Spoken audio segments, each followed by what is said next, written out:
प्रिय विद्यार्थियों, हिंदी परिवार की ऑनलाइन पाठशाला में आज हम बोर्ड परीक्षा 2025 जो कि आज 24 मार्च 2025 को आयोजित की गई थी हिंदी अनिवार्य विषय की, उसका जो संपूर्ण जो समाधान है, उसकी जो आंसर की है पूरे पेपर की, वो हम आज इस वीडियो के माध्यम से लेकर के आए हैं। तो देखते हैं विद्यार्थियों आखिर कैसा रहा ये पेपर आपका और कितने अंक आपके प्राप्त होने वाले हैं इस पेपर के अंतर्गत। और वैसे देखें तो पेपर सरल ही था। तो यहाँ देखते हैं विद्यार्थियों, प्रथम प्रश्न की ओर चलते हैं। खंड ए में जो पहला प्रश्न आया था आपका, स्टिंग ऑपरेशन किस पत्रकारिता का रूप है। तो यहाँ विद्यार्थियों स्टिंग ऑपरेशन जो होता है वह जो रूप माना जाता है वो खोजी पत्रकारिता का माना जाता है और इसे विद्यार्थियों जासूसी पत्रकारिता भी कहते हैं। जासूसी पत्रकारिता भी इसको कहते हैं। दूसरा प्रश्न है विद्यार्थियों, जनसंचार के आधुनिक माध्यमों में सबसे पुराना माध्यम है। विद्यार्थियों मुद्रित या प्रिंट मीडिया जो है वो सबसे पुराना और आधुनिक माध्यम कहा जाता है। तीसरा है विद्यार्थियों, भाषा की ध्वनियों को जिन लेखन चिन्हों में लिखा जाता है उसे क्या कहते हैं। जो आपको विद्यार्थियों वीडियो के माध्यम से पढ़ाया गया था, ऊपर से सीधा ही ऊपर से जो उत्तर होते हैं प्रश्नों के वो इस तरह से आए हैं आपके प्रश्न पत्र में। तो यहाँ विद्यार्थियों लिपि इसका उत्तर होगा। चौथा है, एक सीमित क्षेत्र में बोले जाने वाले भाषा के स्थानीय रूप को क्या कहते हैं। तो विद्यार्थियों वो बोली होती है, इसे उपभाषा भी कह सकते हैं। पांचवा प्रश्न है, एक गीत शीर्षक कविता किस संग्रह से ली गई है। तो एक गीत जो शीर्षक कविता है विद्यार्थियों वो निशा निमंत्रण कविता से ली गई है। छठा प्रश्न है, कवितावली किस कवि की रचना है। तो यहाँ विद्यार्थियों कवितावली तुलसीदास जी की जो प्रामाणिक रचनाएं हैं 12 उनके अंतर्गत ये तुलसीदास जी की जो रचना है कवितावली वो यहाँ दिखाई देती है। तो इसका उत्तर होगा विद्यार्थियों कवितावली के रचनाकार होंगे तुलसीदास। सातवां प्रश्न है विद्यार्थियों, इसमें खंड ए में छोटा मेरा खेत कविता में कवि को चौकोर खेत किसकी तरह लगता है। तो यहाँ विद्यार्थियों कागज का पन्ना इसका उत्तर होगा। अगला है विद्यार्थियों, सीधा ही प्रश्न आया था, भक्तिन का असली नाम क्या था। तो यहाँ विद्यार्थियों लक्ष्मण या लक्ष्मी इसका असली नाम था। नवा प्रश्न है, भगत जी बाजार चौक में क्या बेचते थे। तो यहाँ विद्यार्थियों वो चूरन बेचा करते थे। बाजार दर्शन से प्रश्न आया आपका। अगला प्रश्न है विद्यार्थियों 10वां प्रश्न है, लोक प्रचलित विश्वास और विज्ञान के द्वंद्व का सुंदर चित्रण किस पाठ में है। तो यहाँ विद्यार्थियों काले मेघा पानी दे। तो ये वहाँ जो पानी की निर्मम बर्बादी होती है उसमें विज्ञान का अलग तर्क है और सामाजिक जो लोक प्रचलित विश्वास है उसका अलग तर्क दिया गया है। तो यहाँ विज्ञान और लोक प्रचलित विश्वास का जो द्वंद्व है उसका सुंदर चित्रण काले मेघा पानी दे जो कि धर्मवीर भारती की रचना है उसके अंतर्गत ये प्रश्न आपका है। अगला है विद्यार्थियों, श्रम विभाजन और जाति प्रथा पाठ किसके भाषण का हिंदी रूपांतर है। सीधा ही है, भीमराव अंबेडकर वाला ये पाठ है। तो इसका उत्तर होगा भीमराव अंबेडकर। 12वां है, जो हुआ होगा सम हाउ इम्प्रॉपर, जो आपको बार बार आया है उस पाठ में। जुमले में क्या भाव निहित है। तो ज्यों का त्यों स्वीकार कर लेने का जो भाव है वो इसका उत्तर होगा। 13वां प्रश्न है, वाई डी पंत का पूरा नाम क्या था। तो यशोधर पंत उनका नाम था। पाठशाला में लेखक की मित्रता किसके साथ हुई। जूझ पाठ के आधार पर बताइए। तो उसकी जो मित्रता है वसंत पाटिल नाम के विद्यार्थी से हुई। वो सीधा साधा लड़का था लेकिन पढ़ने में बहुत होशियार था और इसलिए उसकी जो मित्रता है वो वसंत पाटिल नाम के विद्यार्थी से साथी से हुई थी। दुनिया के दो सबसे नियोजित शहर माने जाते हैं, यहाँ मोहनजोदड़ो और हड़प्पा को माना गया है। जूझ पाठ के लेखक है, बहुत ही सरल पाठ आ गया है, आनंद यादव। दूसरा प्रश्न इसमें आता है विद्यार्थियों रिक्त स्थानों के अंतर्गत। यहाँ देखते हैं शब्द की जिस शक्ति से शब्द शक्ति से संबंधित आया है, शब्द की जिस शक्ति से किसी शब्द के सबसे साधारण लोक प्रचलित अथवा मुख्य अर्थ का बोध होता है उसे क्या कहते हैं। अविधा शब्द शक्ति कहते हैं। मुख्य अर्थ का बोध कराने वाली अविधा शब्द शक्ति है। नरेश तो बैल है, यहाँ सीधा ही है, यानी कि उस नरेश में, नरेश नाम का जो व्यक्ति है उसमें बैल के क्या हैं लक्षण हैं, वो बैल की तरह लक्षणों वाला है, इसलिए इसमें लक्षणा शब्द शक्ति आएगी। तो इसमें शब्द शक्ति है लक्षणा। पानी गए ने उबरे मोती मानस चूर्ण। तो यहाँ पानी की जो अर्थ हैं विद्यार्थियों, वो मोती के रूप में अलग आया है, मानस के रूप में अलग आया है, और चून के रूप में अलग आया है। तो एक ही शब्द का अर्थ अलग अलग स्थितियों में अलग अलग अर्थ वो देता है। तो यहाँ पर विद्यार्थियों ऐसी स्थिति श्लेष अलंकार की होती है, तो यहाँ श्लेष इसका उत्तर होगा। जब किसी व्यक्ति के एक अर्थ में कहे गए शब्द या वाक्य का कोई दूसरा व्यक्ति जानबूझकर दूसरा अर्थ कल्पित करे तो वहाँ कौन सा होता है? तो वहाँ अलंकार जो होता है विद्यार्थियों वो होता है वक्रोक्ति अलंकार। तो यहाँ वक्रोक्ति अलंकार इसका उत्तर होगा। विद्यार्थियों पारिभाषिक शब्दावली बहुत ही सीधी आई थी। एनुअल, आप प्रति वर्ष अपने विद्यालय में एनुअल फंक्शन आयोजित करते हैं, एनुअल एग्जाम होती है, तो यहाँ इसका जो पारिभाषिक शब्द होगा वो वार्षिक होगा। वार्षिक जो वर्ष में आयोजित हो। शिविर शब्द के लिए अंग्रेजी शब्द सही है, तो शिविर के लिए यहाँ जो सही शब्द होगा वो होगा कैंप। कैंप इसका उत्तर होगा। आगे देखते हैं विद्यार्थियों, इसमें अपठित गद्यांश है, बहुत ही सीधा आपका गद्यांश था। इसमें सच्चरित्र के बारे में, चरित्र की महत्ता के बारे में बताया गया है विद्यार्थियों। तो यहाँ जो चरित्र की स्थिति है उसका पूरा वर्णन यहाँ पर किया गया है। देखते हैं विद्यार्थियों, उपरोक्त गद्यांश का उचित शीर्षक होगा।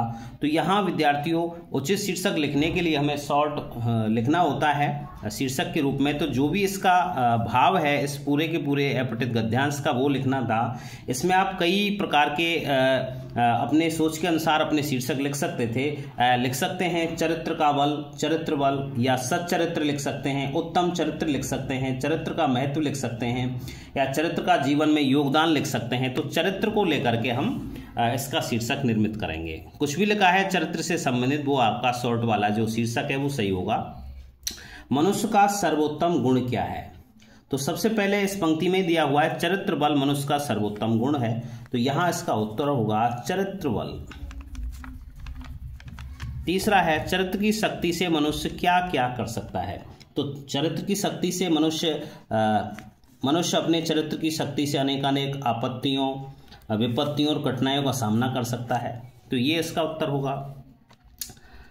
उत्तम चरित्र का होना किस लिए आवश्यक है? तो उत्तम चरित्र का होना ये है इसका उत्तर। देखिए, सम्मान पूर्वक और सफल जीवन व्यतीत करने के लिए उत्तम चरित्र का होना आवश्यक है। आगे देखते हैं, मनुष्य को सच्चरित्र बनने का प्रयास क्यों करना चाहिए? मनुष्य को सच्चरित्र बनने का प्रयास क्यों करना चाहिए? तो देखिए यहाँ पर दिया हुआ है जीवन को सुख शांति और आनंद से भरपूर बनाने के लिए मनुष्य को निरंतर सच्चरित्र बनने का प्रयास करना चाहिए। यदि जीवन में सुख शांति चाहते हैं तो और जीवन को आनंद से भरपूर बनाना चाहते हैं तो वहाँ पर विद्यार्थियों इस प्रकार का ये उत्तर होगा। आगे दिया हुआ है सच्चरित्रता के अभाव में केवल बौद्धिक ज्ञान किसके समान होता है? तो यहाँ दिया हुआ है सच्चरित्रता के अभाव में केवल बौद्धिक ज्ञान सुगंधित शव के समान होता है। ये इसका उत्तर है। सीधे सीधे इसमें जैसे छोटी कक्षाओं में जो अपठित गद्यांश आते हैं उनके उत्तर देखते ही मिल जाते हैं, ऐसी स्थिति वाला आपका ये अपठित गद्यांश था। आगे देखते हैं विद्यार्थियों, आपने छोटी कक्षाओं में सूरदास का पद पढ़ा है, वही पद यहाँ पर आ गया है। मेरो मन अनंत कहाँ सुख पावे, जैसे उड़ जहाज को पंछी फिर जहाज पर आवे, कमल नयन को छाड़ महातम और देव को ध्यावे, परम गंगो को छाड़ पियासो, दुर्मत कूप खनावे, जिह मदकुर अंबुज रस चाख्यो, क्यों करील फल पावे। यहाँ विद्यार्थियों सूरदास जी ने अपनी जो भक्ति है, अनन्य भाव की जो भक्ति है, उसको यहाँ पर प्रदर्शित किया है और उसमें बताया गया है कि मेरा जो मन है, यहाँ पर सूरदास जी कहते हैं अपने पद के माध्यम से कि जो मेरा मन है वो अन्यत्र कहाँ सुख पा सकता है, अर्थात ईश्वरीय जो भक्ति है उसके अलावा मेरा जो मन है उस अनन्य भक्ति में, श्री कृष्ण की भक्ति के अलावा कहीं भी सुख प्राप्त नहीं कर सकता है। उदाहरण भी बताया उन्होंने कि जिस प्रकार से कोई जहाज का पंछी है, उसको अन्यत्र वो जहाज में है, समुद्र का विस्तार बहुत है, तो वो उड़ करके कहाँ जाता है, वहीं जहाज पर ही आता है, क्योंकि और आश्रय है नहीं। उसी प्रकार से मेरा मन भी है कि मैं इधर उधर संसार सागर में भटकता हूँ, लेकिन अंत में जो आश्रय है, स्थल है प्रमुख रूप से उस जहाज के पंछी की तरह ईश्वरीय जो चरण हैं उनमें ही मैं आकर के रुकता हूं। तो इस प्रकार से स्थिति है। और आगे और भी उदाहरण दिया है, कमल नयन को छाड़ महातम, और कमल नयन को को छाण महात्म और देव क्यों धावे। कमल नयन जो हैं श्री राम कह सकते हैं या कृष्ण कह सकते हैं, कमल नयन उनको कहा गया है, उनको उनके महत्व को छोड़ करके और देव को ध्यावे और किसी देव को यानी कि नहीं ध्यान में कर सकता हूँ। अर्थात कहने का तात्पर्य ये हुआ इसमें कि सूरदास जी ने अपनी अनन्य भक्ति परंपरा है उसको यहाँ पर उजागर किया है कि मैं मेरे प्रभु जो निश्चित प्रभु हैं उनके अलावा मेरा ध्यान अन्यत्र सांसारिक वस्तुओं की ओर नहीं जाता है और किसी देव की ओर वो आराधना करने के लिए वो तैयार नहीं होते हैं। परम गंग को छाड़ पियासो, जिस प्रकार से परम पावनी पतित पावनी जो गंगा है उसको छोड़ करके जो प्यासा व्यक्ति है वो दुर्मत कूप खनावे। यदि कोई व्यक्ति दुर्मति है, उसकी बुद्धि जो है वो खराब बुद्धि वाला है और बुद्धि से हीन है, वो क्या करता है, लेकिन वो प्यासा है तो वो ऐसा दुर्बुद्धि वाला प्यासा व्यक्ति क्या करता है, कूप खनावे, वो उस परम गंगा नदी को छोड़ करके और कुएं की खुदाई करता है। जिहि मधुकर, जिस प्रकार से मधुकर यानी भौरा अम्बुज रस चाख्यो, जिस भौरे ने अम्बुज यानी कि कमल के रस का क्या कर लिया है, उसको टेस्ट कर लिया है, उसको चख लिया है, क्यों करील फल पावे भावे, उसको करील का जो फल है वो क्यों अच्छा लगता है। तो यहाँ विद्यार्थियों सूरदास जी की जो अनन्य भक्ति है और किसी देव को स्वीकार नहीं करने की जो भक्ति है, अनन्य भक्ति का से युक्त जो समर्पण है वो यहाँ पर व्यक्त किया गया है। तो देखते हैं उपयुक्त गद्यांश का उचित शीर्षक लिखिए। तो यहाँ उचित शीर्षक में हम लिख सकते हैं सूरदास की अनन्य भक्ति। तो सूरदास की अनन्य भक्ति इस प्रकार से हम इसमें लिख सकते हैं। अनन्य भक्ति भावना भी लिख सकते हैं। जहाज का पंछी उड़कर कहाँ जाता है, तो जहाज का पंछी उड़ करके कहाँ जाता है, फिर जहाज पर आवे, उसी जहाज पर आकर के रुकता है। अगला देखते हैं, गंगा के जल को छोड़कर कुआं खुदवाने वाले व्यक्ति को कवि ने क्या कहा है। तो यहाँ पर देखते हैं परम गंग को छाड़ प्यासु दुर्मति यानी कि दुर्बुद्धि कहा है, उसे दुर्बुद्धि व्यक्ति कहा है। करील के फल किसे अच्छे नहीं लगते हैं, तो करील के फल अच्छे नहीं लगते हैं। जिस भौरे ने कमल का रसास्वादन किया है उसे करील के जो फल हैं वो अच्छे नहीं लगते हैं। मेरो मन अनंत कहाँ सुख पावे, पंक्ति का भावार्थ लिखिए। इसमें अनन्य भक्ति की अवधारणा है वो व्यक्त की गई है इस पंक्ति के द्वारा। और सूरदास जी ने कहा है कि मेरा जो मन है उन सांसारिक स्थितियों में नहीं टिक पाता है और मेरा जो अनन्य प्रभु हैं वो केवल जो मेरा मन है वो वहीं पर सुख की प्राप्ति कर सकता है। मेरा जो मन है वो वहीं जाकर के स्थिर रहता है, वहीं मेरा मन रुचता है। तो यहाँ विद्यार्थियों सूरदास की अनन्य भक्ति भावना की ओर यहाँ पर प्राप्ति करने के लिए वो अपने भावों को अभिव्यक्ति देते हैं। पियासु शब्द का अर्थ क्या है, प्यासा है, इसका अर्थ होगा प्यासा। देखिए विद्यार्थियों अगला है इसमें आपके जो समाचार लिखते समय कितने ककारों को ध्यान में रखा जाता है। ये आपके 40 शब्दों में 3-4 पंक्तियों में उत्तर देने थे। तो समाचार के जो ककार होते हैं विद्यार्थियों आपको बताए गए थे कि इसमें 6 ककार होते हैं। तो ये जो सामान्य ककार होते हैं, जो सूचनात्मक होते हैं, उनकी संख्या 4 होती है और 2 विवरणात्मक होते हैं। तो यहाँ इनमें कब, क्यों, कौन, कहाँ, इस प्रकार से ये 4 सूचनात्मक होते हैं और 2 ककार होते हैं क्यों और कैसे। तो यहाँ 6 ककार होते हैं और उन 6 के आपको थोड़े थोड़े पर्चे इस प्रकार से देने होते हैं। यहाँ देखिए विद्यार्थियों, अच्छा तो यह ठहरा ड्रेसिंग गाउन कहते हुए उनकी आंखों में नमी चमक आई। सिल्वर बेडिंग पाठ के आधार पर उपयुक्त कथन के भाव को संक्षेप में लिखिए।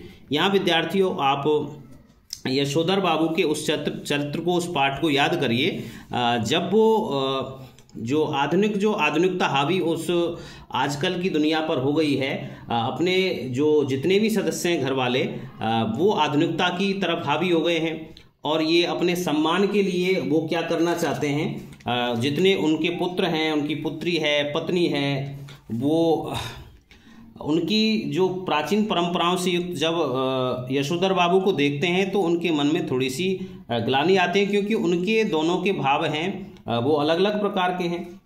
तो ये जो स्थिति है, अच्छा तो यह ठहरा ड्रेसिंग गाउन, यहाँ विद्यार्थियों ये कथन इसलिए कहा गया था कि जो भूषण है, उनका जो लड़का है, वो उसे अपनी इज्जत की चिंता थी क्योंकि वो जो यशोधर बाबू दूध लेने के लिए जाते थे तो उनका जो पहनने का जो वस्त्र था वो फटा हुआ था।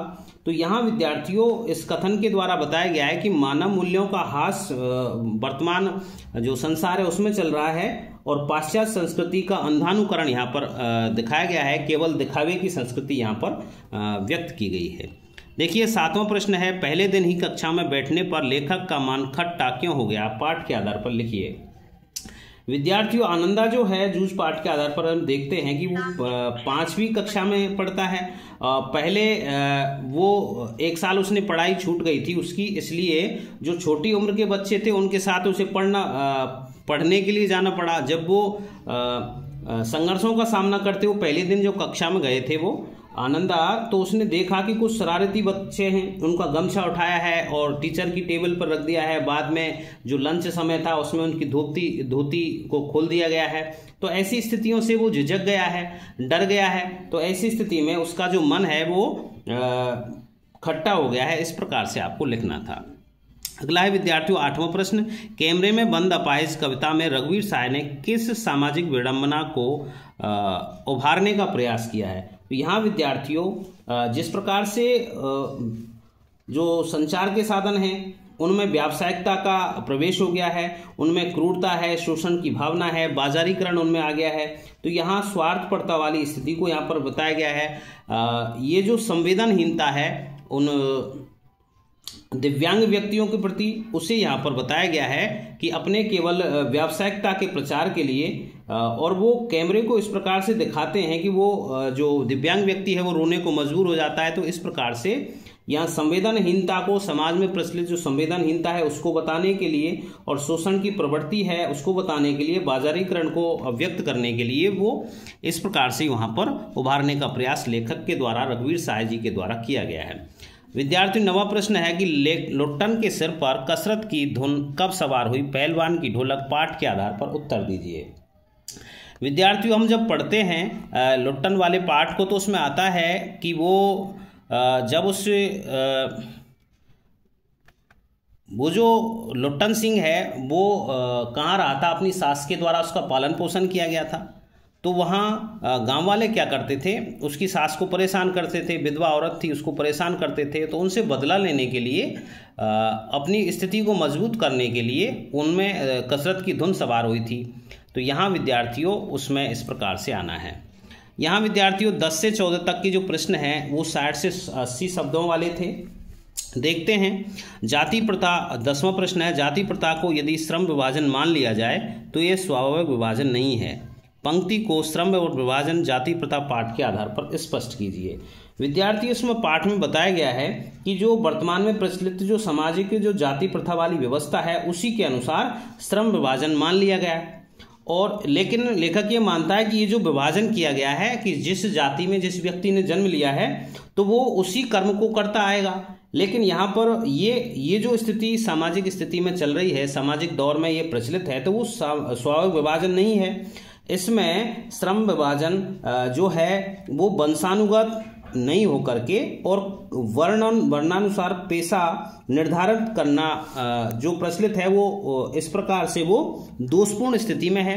जबकि होना यह चाहिए कि जैसा जिस व्यक्ति का कर्म है, जाति प्रथा को अलग रख दें और जिस प्रकार से जिसका जैसी क्षमता है उसे उसी प्रकार का कार्य मिलना चाहिए। तो ये जो श्रम विभाजन है, श्रम करने का जो कार्य है वो जाति प्रथा से जुड़ा हुआ नहीं होना चाहिए, यानी कि कर्म के आधार पर ये पेशे का निर्धारण उसका होना चाहिए।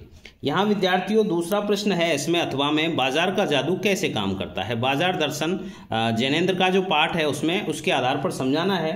तो यहाँ विद्यार्थियों बाजार का जो जादू है तो इसमें बताया गया है कि जब मन खाली हो उन पर ये जादू चलता है। अर्थात जिस व्यक्ति का मन खाली हो, भरा हुआ नहीं हो, तो वो तरह तरह की चीज जो बिना मतलब की चीज़ों को बाजार से खरीद आता है।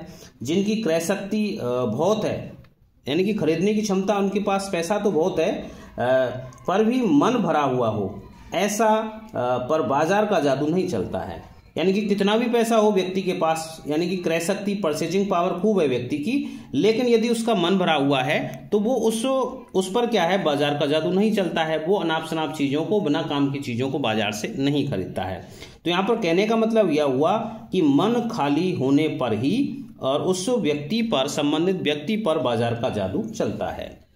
आगे देखते हैं। यह एक यात्रा है जो चिड़िया फूल से लेकर बच्चे तक की है। पंक्ति के आधार पर कविता के बहाने कविता की मूल संवेदना को, व्यक्ति की मूल संवेदना लिखिए। तो उसमें बताने को यह है विद्यार्थियों कि जो कविता है वो उसको विभिन्न तरीकों से समझाया गया है कि चिड़िया से इसका संबंध बताया गया है, कि चिड़िया फूल से संबंध बताया गया है, बच्चे से संबंध बताया गया है, और ये निश्चित किया गया है कि जो वर्तमान में जो कविता का जो अस्तित्व है वो आशंकित नजर आता है लेखक को, कवि को, और वो कहता है कि कविता यांत्रिकता के दबाव में अपना अस्तित्व खोने को मजबूर है। जिस प्रकार से यहाँ पर जो बच्चे हैं उसकी जो समानता है, वो कहीं भी घूमते हैं, इस घर उस घर, उसी प्रकार से कविता जो है वो उसकी जो संभावनाएं हैं वो उसका कोई निश्चित क्षेत्र नहीं है। तो ऐसा कविता का जो अस्तित्व है वो आशंकित है। और इसमें चिड़िया, जिस प्रकार से चिड़िया की स्थिति है वो कहीं भी घूमती है, लेकिन उसकी भी एक सीमा होती है। फूल की भी एक निश्चित नियति होती है कि एक समय आने पर वो सूखता भी है, लेकिन बच्चे उसी प्रकार से रहते हैं जिस प्रकार से कविता है। रसास्वादन कराने का कार्य कैसा भी व्यक्ति हो, उसे कराने का काम वो कविता करती है, उसी प्रकार से यहाँ पर। लेकिन यांत्रिकता का दबाव इसमें आपको लिखना, ताकि यांत्रिकता के दबाव में कविता का अस्तित्व क्या है, आतंकित दिखाई देता है। यहाँ विद्यार्थियों अथवा में दिया हुआ है, किसवी किसानी कुल छंद में तुलसीदास जी के अनुसार पेट की ज्वाला का समाधान क्या है। तो यहाँ जब हम पढ़ते हैं इस कवितावली के अंश को, तो उसमें दिखाई देता है कि तुलसीदास जी बताते हैं कि ये जो जठराग्नि है, पेट की जो ज्वाला है, उसमें राम का जो नाम है उससे कष्ट दूर होते हैं। तो पेट की ज्वाला को समाधान क्या बताया है, राम का नाम जप करना, इससे कष्ट दूर होते हैं। इस प्रकार से आपको वर्णित करके आपको लिखना था। देखिए विद्यार्थियों 12वां प्रश्न है इसमें, किशनदा के दिल्ली चले जाने के बाद यशोधर बाबू ने किशनदा की किन परंपराओं को जीवंत रखने की कोशिश की थी। यहाँ विद्यार्थियों जब किशनदा दिल्ली से चले गए थे तो यशोधर बाबू को कौन कौन सी चीज़ें अच्छी लगी, उन परंपराओं को जीवित रखना चाहते थे, जीवंत रखना चाहते थे। उनमें कुछ घटनाएं हैं, कुछ स्थितियां हैं कि उनकी तरह वो मंदिर जाने लगे, धार्मिक प्रवचन सुनते, और जब वो ऑफिस से अपनी जाते और गीता प्रेस की किताबों को पढ़ते, और अपने ऑफिस में जब वो ऑफिस से घर लौटते तो अपने जो जितने भी कर्मचारी थे, अधीनस्थ कर्मचारी, उनके साथ हाथ मिला करके हंसते थे, चलते चलते जूनियरों से मनोरंजन भी वो किया करते। तो ऐसी स्थितियां वो उसमें बताई गई हैं।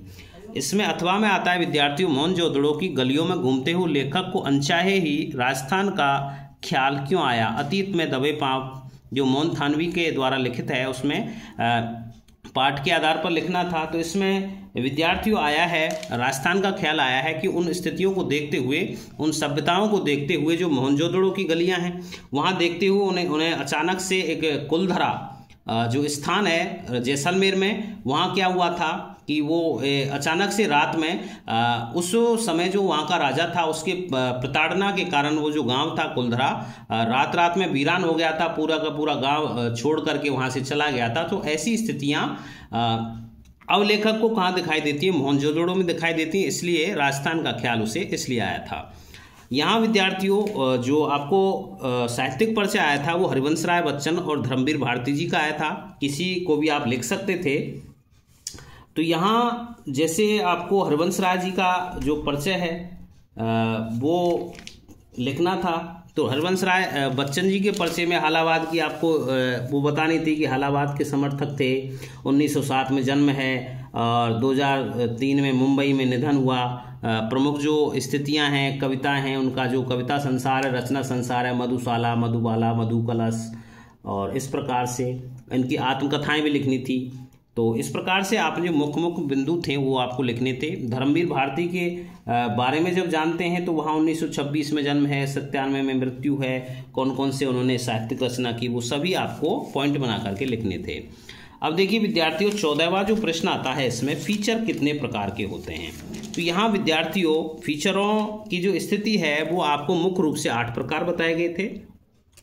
इनमें आता है जैसे साक्षात्कार फीचर आता है सबसे पहले, दूसरा आता है खोजपरक फीचर, तीसरा आता है किसी जीवन शैली से संबंधित फीचर, चौथा है रूपात्मक, फिर यात्रा फीचर, व्यक्ति चित्र फीचर, विशेष रुचि के फीचर, और एक आता है विद्यार्थियों समाचार बैकग्राउंडर, किसी भी समाचार से संबंधित जो स्थितियां हैं वो फीचर के रूप में व्यक्त की जाती हैं। देखिए अथवा वाला है सूचनाओं के प्रमुख स्रोत कौन कौन से हैं, आपको बिल्कुल ये दोनों ही प्रश्न अच्छे तरीके से वीडियोज़ के माध्यम से समझाए गए थे। तो यहाँ सूचनाओं के जो प्रमुख स्रोत हैं उनमें आता है कि मंत्रालयों के सूत्र हैं, और सर्वे और जांच समितियों की जो रिपोर्ट है उनके माध्यम से सूचनाएं प्राप्त होती हैं, और संबंधित विभागों और संगठनों से जुड़े व्यक्ति हैं उनसे सूचनाएं प्राप्त होती हैं। जो प्राप्ति के स्रोत जो थे वो मंत्रालयों के सूत्र, सर्वे जांच समितियों की रिपोर्ट, संबंधित विभागों और संगठनों से जुड़े हुए व्यक्ति। यहाँ विद्यार्थियों खंडदय जो शुरू होता है तो इसमें पद्यांश की जो सप्रसंग व्याख्या है वो यहाँ पर की गई है। इसमें आया है उहाँ राम लक्ष्मण निहारी, बोले वचन अनुज मन सारी, अर्ध रात गई कपि नहीं आयो, राम उठाए अनुज उरलायो, सकौन दुख देख मोहि काऊ, बंधु सदा तव मुख मृदुल स्वभाव, मम हित लाग तजेउ पितमाता, सहेउ विपिन हिम आतप वाता। यहाँ स्थिति है कि लक्ष्मण के जो मूर्छा लग जाती है और हनुमान जी वहाँ पर उस संजीवनी बूटने के लिए जाते हैं, तो वहाँ लक्ष्मण जी को राम ने अपनी गोद में लिटा रखा है। तो उसको देख करके लक्ष्मण जी को जब कहते हैं ये स्थितियाँ उस संबंध में हैं, और लंका कांड जो है आपका उससे लिया गया है, और रामचरितमानस का जो लंका कांड है उसमें से स्थितियां हैं। तो आपको अलग से संदर्भ लिखना था और प्रसंग है उसके बारे में, और इसके बाद में व्याख्या लिखनी थी, और विशेष में 3-4 बिंदु भाषा से संबंधित लिखना था आपको कि अवधि भाषा है, और प्रमुख शब्दावलियों पर आपको अंकित करना था, और भाई के प्रति जो प्रेम होता है, आदर्श प्रेम होता है, वो इसमें चित्रित किया गया है। ऐसी स्थितियों को आपको वर्णन करना था। विद्यार्थियों अथवा में भी बहुत ही सरल आपका ये व्याख्या आई थी। ये जो व्याख्या है विद्यार्थियों पतंग नामक कविता जो है आलोक धनवा जी के द्वारा रचित, उसमें उनका एकमात्र संग्रह है दुनिया रोज बनती है, उससे ये आया है। और बच्चों की जो स्थितियां हैं पतंग उड़ाते समय उनकी किस प्रकार का उनका शारीरिक सौष्ठव होता है, किस प्रकार से उनकी जो स्थितियां होती हैं, पतंग उड़ाते हुए किस प्रकार से बचते हैं, उनको क्या संभालता है, वो सभी चीज़ें आपको लिखनी थी। संदर्भ, प्रसंग, व्याख्या, विशेष, ये प्रमुख चीज़ें आपको लिखनी थी इसमें। देखिए विद्यार्थियों अगला जो है इसमें गद्यांश की सप्रसंग व्याख्या। हमने आपको कल ही वीडियो लगाया था कि इसमें से शीरीष वाले शीरीष का फूल इस पाठ में से आने की अच्छी संभावना बनती है, क्योंकि यहाँ पर संस्कृतनिष्ठ शब्दावली है, विद्वान जो लेखक हैं उनके द्वारा कम शब्दों में बहुत कुछ बात कह दी गई है। तो यहाँ विद्यार्थियों शीरीष के फूल जो हजारी प्रसाद द्विवेदी जी का है उसके पाठ से ये आपकी शीरीष के फूल जो कल्पलता संग्रह से लिया गया है। तो यहाँ आपको संदर्भ, प्रसंग, व्याख्या विशेष के रूप में लिखना था। यहाँ विद्यार्थियों अंधेरी रात चुपचाप आंसू बहा रही थी, निस्तब्धता है वो करुण सिसकियों से रोती है, पहलवान की ढोलक वाली जो स्थिति है हैजे के कारण, और स्थिति बहुत खराब हो चुकी है, और वहाँ जो हैजे और मलेरिया की चपेट में आ गया पूरा गांव, और गांव की जो भयावह स्थिति है उसका वर्णन यहाँ पर किया गया है। फणीश्वरनाथ रेणु की जो पहलवान की ढोलक है वहाँ से आपका ये सप्रसंग व्याख्या लिखनी थी। आपको उसमें जो व्याख्या लिखने का तरीका होता है संदर्भ, प्रसंग, व्याख्या, विशेष, इस प्रकार से आपको लिखना था। देखिए 17वां प्रश्न है विद्यार्थियों, निदेशक अखिल भारतीय आयुर्विज्ञान संस्थान दिल्ली द्वारा बिजली उपकरणों की आपूर्ति के लिए निर्धारित प्रारूप में एक निविदा लिखिए। विद्यार्थी यदि आप हिंदी परिवार से जुड़े रहे तो उसमें इसी प्रकार की आपूर्ति करने के लिए एक जो निविदा है वो आपको बताई गई थी। ठीक उसी स्थिति में आते हुए केवल आपको ये नाम चेंज करना था, अखिल भारतीय आयुर्विज्ञान संस्थान ऐसा लिखना था। हमने आपको उसमें उदाहरण के रूप में राजस्थान सरकार लिखाया था। तो आपको इस प्रकार से जो तालिका बना करके विभिन्न प्रकार की वस्तुएं हैं उनकी आपको सप्लाई करवानी है, तो इस प्रकार से निविदा का स्वरूप आप निश्चित कर सकते थे। यहाँ विद्यार्थियों दूसरा आया है इसमें माध्यमिक शिक्षा बोर्ड यूपी द्वारा पाठ्यपुस्तक विक्रेताओं को बोर्ड कार्यालय इलाहाबाद में पंजीयन करवाने हेतु विज्ञप्ति लिखिए। विज्ञप्ति एक तरह से प्रचार होता है और वो जो है माध्यमिक शिक्षा बोर्ड उत्तर प्रदेश वो पुस्तक विक्रेताओं को बोर्ड इलाहाबाद में पंजीयन करवाने, रजिस्ट्रेशन करवाने के लिए उनको इस प्रकार से विज्ञप्ति आपको लिखनी थी। ये एक निश्चित प्रारूप होता है विज्ञप्ति का, उसके अनुसार आपको ये लिखनी थी। अंतिम जो प्रश्न है विद्यार्थियों, निम्नलिखित विषयों में से किसी एक विषय पर लगभग 300 शब्दों में निबंध लिखिए। तो यहाँ बहुत ही अच्छे आपको निबंध दिए गए थे। वैवाहिक उत्सवों में बढ़ता दिखावा है, दिखावे की प्रवृत्ति है। दूसरा है हमारे बुजुर्ग हमारी धरोहर हैं। मेरा पहला शैक्षणिक भ्रमण है, यदि आपने कहीं शैक्षणिक भ्रमण किया है अपनी पढ़ाई के साथ साथ। बढ़ती सड़क दुर्घटनाएं, कारण और निवारण। तो आप किसी को भी आप रूपरेखा बना करके, निबंध की रूपरेखा बना करके, संकेत बिंदु बना करके और आप प्रस्तावना से लेकर के और कुछ 3-4 बिंदुओं के साथ में और उपसंहार के द्वारा आप निबंध को अच्छा बना सकते थे। तो प्रिय विद्यार्थियों, ये था आपका आज का पेपर और बहुत ही अच्छा ये आपका पेपर हुआ था। तो आप अपने स्कोर को देख लीजिए कि आपके कितने अंक बैठते हैं। आप जुड़े रहे हिंदी परिवार की ऑनलाइन पाठशाला के साथ। मिलते हैं किसी अगले वीडियो में, तब तक के लिए धन्यवाद।